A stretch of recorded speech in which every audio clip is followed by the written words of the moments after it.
In New York, in the heart of Manhattan, lives Christian Rivers, a young and talented doctor. He works at one of the city's best hospitals, helping people every day. Christian has always been responsible and caring, and his job brings him not only money, but also deep satisfaction. One evening, after a long workday, Christian decided to take a walk in Central Park. He loved these moments when he could escape the hustle and bustle of the city and enjoy the tranquility. But this evening was different. As Christian walked down one of the park's paths, he heard screams.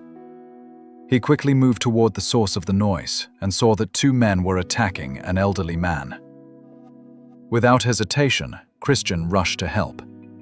He was strong and agile, and he managed to drive the attackers away. The old man was in shock, but otherwise fine. "Thank you, young man," the old man said, catching his breath. "I don't know what I would have done without you." Christian smiled and helped the old man to his feet. "No problem," he replied. "I just did what I had to do." Christian escorted the old man to the nearest bench and made sure he was okay.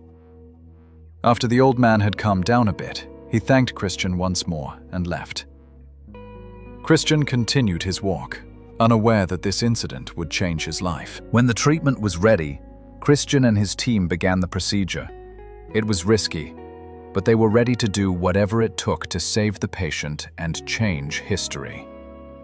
The process was long and difficult, but eventually the patient began to recover. After a few weeks, the patient was fully healthy. He thanked Christian and his team and said, "You saved not only me, but the future. You changed history for the better." Christian was excited and happy.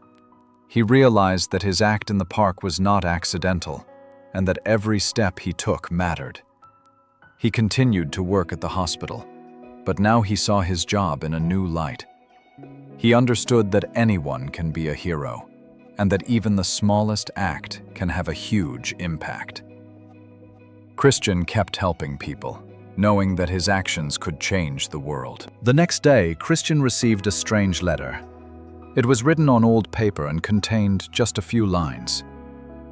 "Your act has changed history. You saved not only the life of the old man, but also the fate of the world. You are going to learn much more." Christian was puzzled. He didn't understand what it meant and decided to forget about the letter.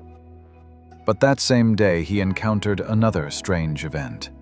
At the hospital where he worked, a new patient arrived, a young man with mysterious symptoms.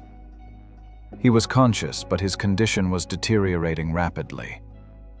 Christian and his colleagues did everything they could to help him, but the diagnosis remained unclear.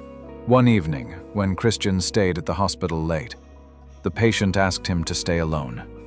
He said, "I know what you're thinking, Dr. Rivers. You think I'm just an ordinary patient. But I'm not. I come from another time." Christian was shocked, but he listened to the patient.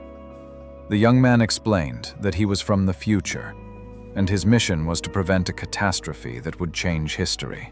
He said that Christian was the key to the success of this mission. "Your act in the park was not accidental," the patient said. "You saved the old man, who will become an important scientist in the future. He will develop a medicine that will save millions of lives. But if he dies now, everything will change." Christian was stunned. He couldn't believe that his simple act could have such far-reaching consequences. But the patient was convincing, and Christian decided to help. He began to study medical records and conduct research to find a way to save the patient. Together with his colleagues, they worked day and night, and eventually they managed to develop an experimental treatment.